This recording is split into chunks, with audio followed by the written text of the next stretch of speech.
Bien, salut à tous, c'est Graven pour une nouvelle vidéo et donc aujourd'hui nous nous retrouvons sur la chaîne communautaire Don't Copy My Code pour une petite vidéo de présentation du site stackblitz.com.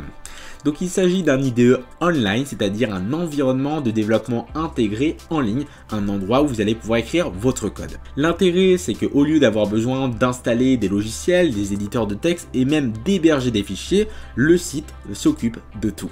Et ça, c'est vraiment très intéressant et c'est ce qu'on va voir rapidement aujourd'hui. Donc une fois que vous êtes sur le site, vous allez pouvoir bien sûr vous connecter. Pour ma part, j'ai un auto-login sur GitHub et là vous allez choisir le projet que vous souhaitez créer. Donc là on a des petits exemples concrets de ce qu'on peut faire visuellement. Alors ça va rester plutôt côté front, même s'il y a d'autres possibilités qu'on verra plus tard. Donc au niveau des projets, si vous souhaitez créer une page web standard pour l'exemple, on va pouvoir ici choisir le blank project. On a différentes choses qui permettent de créer des applications plus complètes, des applications natives, mais moi je vais créer une page web standard, donc je vais partir sur un projet vierge, juste ici. Donc vous cliquez dessus et ça va automatiquement, même si vous n'avez pas de compte, générer l'environnement de développement.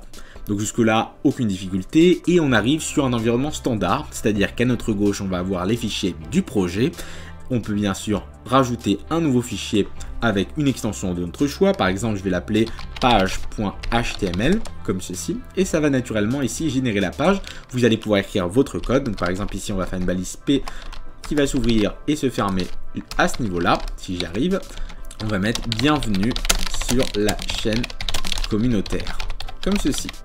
On a bien sûr différents types de fichiers, on peut créer des sous-dossiers et des dossiers. Donc là par exemple je peux faire un dossier CSS et venir prendre mon élément pour le glisser dedans. Donc c'est plutôt interactif, c'est ça que je trouve intéressant. Donc bien évidemment ici dans l'index.js ça va pas fonctionner puisque là il va chercher dans cet élément-ci. Donc on va aller chercher dans le fichier CSS le style.css, voilà on n'a plus d'erreur à ce niveau-là.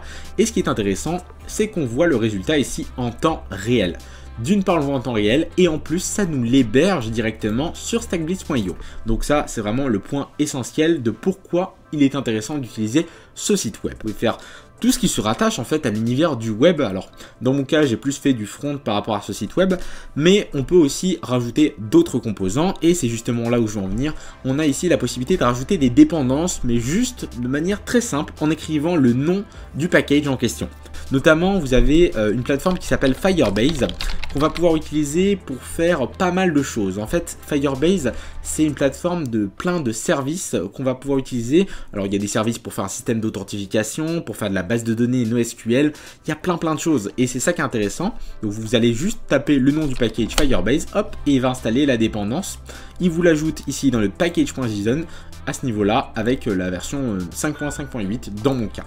Donc vous voyez, on a vraiment un résultat plutôt convenable. Donc ici par défaut c'est plutôt orienté JavaScript, mais comme je vous ai dit, vous n'êtes pas obligé de nous limiter à ça. L'important c'est juste d'évoluer au niveau web sur une interface plus pratique et plus dynamique que ce qu'on pourrait voir avec un éditeur de texte standard. Voilà. Donc voilà, c'était vraiment une petite vidéo très courte, mais je pense que ça peut intéresser certaines personnes qui font du web ou alors qui démarrent dans l'univers du web.